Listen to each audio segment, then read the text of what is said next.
5 जुलाई को GS Shetty grand central hall, Mulund में Ekta the power of youth and unity NGO और मगध फाउंडेशन की ओर से संपूर्ण भारत सुरक्षा मंच पहल के तहत निशुल्क छाता वितरण और सेमिनार का आयोजन किया गया, जो विशेष रूप से मानसून के मौसम में वरिष्ठ नागरिकों के लिए आयोजित किया जाता है। जहां बड़ी संख्या में लोग मौजूद रहे, वहीं आए हुए मेहमानों के हाथों से छाता बांटा गया और लोगों का मार्गदर्शन किया गया। इस मौके पर मुंबई कांग्रेस अध्यक्ष वर्षाताई गायकवाड़, M जितेंद्र, KN त्रिपाठी, संस्थापक और अध्यक्ष एकता NGO व प्रवक्ता महाराष्ट्र प्रदेश कांग्रेस कमेटी के राकेश शंकर शेट्टी सहित कई मान्यवर उपस्थित रहे। राकेश शेट्टी साहेबांना की इलेक्शन संपलं की माणसं विसरून जातात, लोक गायब होत जातात, पण इलेक्शन हारो किंवा जीतो, राकेश शेट्टीजी तुमच्या सेवेसाठी तत्पर आहे। मला मौजूद त्यांचं अभिनंदन करते, कारण मला माहिती आहे की इलेक्शन संपून आता 4-5 महिने झालेले आहेत। खरं तर लोक नंतर 5 वर्ष दिसत नाहीत, 5 वर्ष असताना 1 वर्षापूर्वी येतात आणि मग कार्यक्रम घेतात। हा आमचा अनुभव आहे राजकारणामधला। पण सातत्याने मुलुंडकरांनी मला जो आशीर्वाद दिला आणि मला जे 46,000 मतदान केलेले त्या सेवेला मी त्यांच्या तत्पर राहण्याची भूमिका, मतलब डिप्लोमेटिक फ्रंट में हम बहुत कमजोर हो चुके हैं और संपूर्ण भारत सुरक्षा मंच के बीच हम आपके बीच में एक मैसेज देना चाहते हैं कि हमें सबसे ज्यादा ध्यान कुछ करना है तो एजुकेशन पे देना। ये हेट्रेड का जो पॉलिटिक्स है, हिंदू मुस्लिम का है, जात के नाम पे, धर्म के नाम पे जो भारतीय जनता पार्टी कर रही है, अभी भी आपने 1-2 दिन में देखा है, जो भी कराया है ये भारतीय जनता पार्टी ने कराया है। इससे हमें दूर रहना पड़ेगा।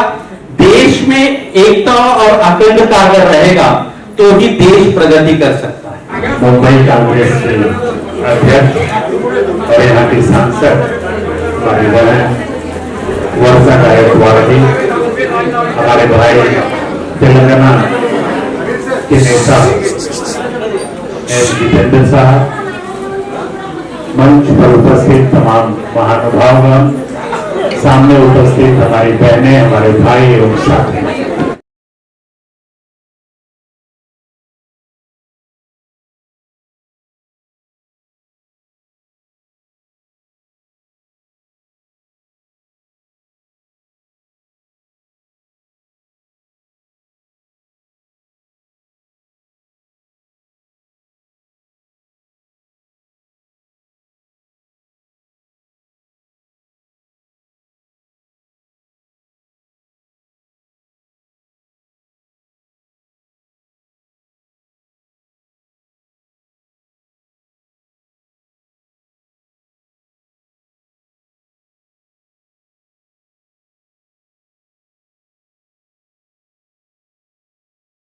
त्रिपाठी जी क्या कहना चाहेंगे? आज छतरी वाटप के साथ साथ यहाँ पर जो सीनियर सिटीजन है उनके लिए भी एक प्रोग्राम ऑर्गेनाइज किया गया था। राकेश शेट्टी लगातार अलग अलग तरीके से लोगों को जागरूक करने का काम करते हैं, क्या कहते हैं? आज से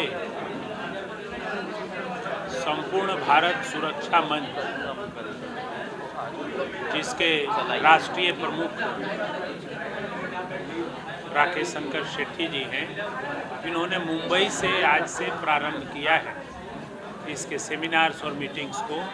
यह पूरे भारत के सभी राज्यों में, सभी केंद्र शासित राज्यों में, सभी जगहों पर इसका सम्मेलन और सेमिनार अब आज से प्रारंभ हो गया। हर 15 दिन 1 महीने पे किसी न किसी राज्य में उसका सेमिनार और सम्मेलन चलेगा, जिसमें लोगों को हम जागरूक करेंगे कि भारत के सामने कौन कौन सी परेशानियां खड़ी हैं, कौन कौन से समस्याएं खड़ी हैं जो देश की सुरक्षा को खतरे में डाल सकती हैं, और उन समस्याओं का समाधान कैसे है, और वो भारत को एकजुट और सशक्त रख करके इसकी संप्रभुता को कैसे हम बचा के रख सकते हैं। इन विषयों पर हम लोग पूर्णतः बात करेंगे और जनता को जागरूक करेंगे। देश के हर राज्यों में जाएंगे, हर जगह पर हम लोग इस पर बात करेंगे। त्रिपाठी, जैसे अभी मुलुंड में आपने ये प्रोग्राम किया, तो देश के अन्य भागों में अगला आपका जो स्टेट है वो कौन सा होगा? नहीं, आगे अहमदाबाद में होगा, हैदराबाद में होगा, रांची में होगा, तमिलनाडु में होगा, चेन्नई में होगा। तो तो हर जगह पूरे देश में हर राज्यों में हम लोग आगे 15 दिन 1 महीने पे किसी न किसी राज्य में कोई सम्मेलन होगा और वहाँ पे हम लोग सब जाएंगे। राकेश सेठी जी इसके राष्ट्र प्रमुख हैं, तो यही इसको हर जगह। ये जो मग फाउंडेशन संपूर्ण भारत सुरक्षा मंच, ये विचार कैसे आया आपको? ये आज नहीं, आज के मुझे लगता है कि 7-8 साल पहले इसका निर्माण हुआ है और इसमें हम लोग हर वर्ष एक मीटिंग करते हैं। 2 मीटिंग्स होती है, एक राष्ट्रीय काउंसिल की होती है और एक कोर कमेटी की होती है। तो इसके जब 2022 में गया में जब मीटिंग हम लोगों ने किया था, तो उस मीटिंग में देश के जो हमारे भारत के मगध के 7 देश जो बने हैं, उन 7 राष्ट्र से हम लोगों ने किसी न किसी को बुलाया था। वहाँ के लोग आए थे, वहाँ के रिप्रेजेंटेटिव आए थे और हम लोगों की मीटिंग हुई थी। तो ये हम लोग भारत सरकार को सहयोग करेंगे। सार्क कमज़ोर हो गया, उसकी महत्ता कमज़ोर हो गई, जिसे पूर्ववर्ती सरकारों ने बनाया था कि 10 साल में सार्क की वह महत्व नहीं रही जो बनने वक्त रही थी। उसको भी हम लोगों को ताकत देनी है। तो साउथ एशियन कंट्रीज़ जो हैं, जो भारत के इर्द गिर्द हैं और जो कभी भारत के मगधकालीन भारत के भाग थे, उनको हमें अपने साथ करना है, उनसे मित्रता करनी है, उनसे यह भी बात करना है कि उनको डिफेंस एक्सपेंडिचर की ज़रूरत नहीं है। भारत उनका भाई है, उनके साथ खड़ा है, उनकी संप्रभुता की रक्षा के लिए।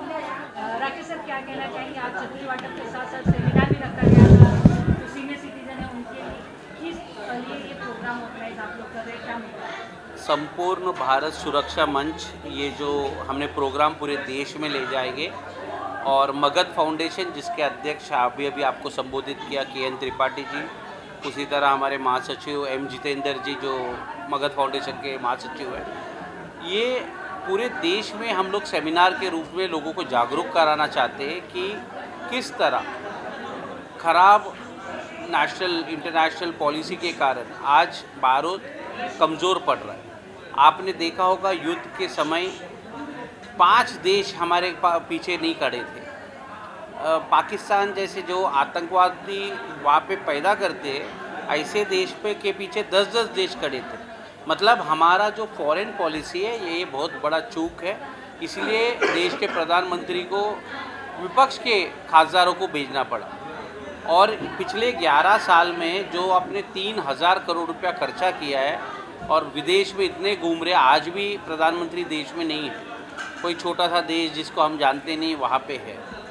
तो ये जो खर्चा होने के बाद फ़ायदा क्या हो रहा है? जब हम युद्ध की स्थिति में है तो 4 देश आपके पीछे खड़ा होना चाहिए, वो नहीं है। ये हम लोगों को जागरूक करा रहे हैं। और दूसरा एक एजेंडा ये है कि देश का अगर आपको सुरक्षा करना है तो बाहर से भी करना है, अंदर से भी करना है। यहाँ पे जो ताकतवर ताकतें हैं, जो पॉलिटिक्स के लिए लोगों को धर्म के नाम पे, जात के नाम पे, भाषा के नाम पे बांटने का कोशिश कर रहा है, उसके विरुद्ध भी लोगों को जागरूक होना पड़ेगा। आज एजुकेशन बजट देखिए, मोदी जी ने जो मनमोहन सिंह जी के समय 8% था उसको कम करके 4% पे लेके आए। आज आप देश में ग्रेजुएट की संख्या देखिए 4.5% ग्रेजुएट्स है। मतलब ग्रेजुएशन ही नहीं किया, मतलब 140 करोड़ का देश, आपके पास ग्रेजुएट सिर्फ 4% है। मतलब ये आप देखिए देश किधर जा रहा है। तो ये लोगों को बताना पड़ेगा। आज जो मीडिया है, जो गोदी मीडिया है, वो सिर्फ प्रधानमंत्री जी की वाह कर रही है, उनके पॉलिसी की सराहना कर रही है। मगर हम जो है, मगध फाउंडेशन हो, संपूर्ण भारत सुरक्षा मंच हो, हम जो सच्चाई है वो लोगों के बीच में बताने।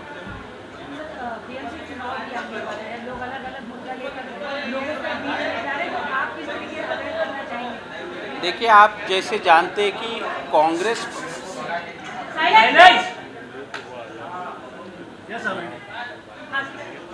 देखिए कांग्रेस पार्टी का जहाँ तक सवाल है, आप जानते हैं हम धर्मनिरपेक्ष है, हम जाति के नाम पे, धर्म के नाम पे, भाषा के नाम पे नफरत नहीं फैलाते। हम देश का प्रगतिशील देश बनाना चाहते हैं और यही पिछले 75 साल से हम करते आ रहे हैं और वही करते रहेंगे। जहाँ तक महानगर पालिका का चुनाव की बात है, भारतीय जनता पार्टी पिछले 3 साल से ये चुनाव नहीं ले रही है।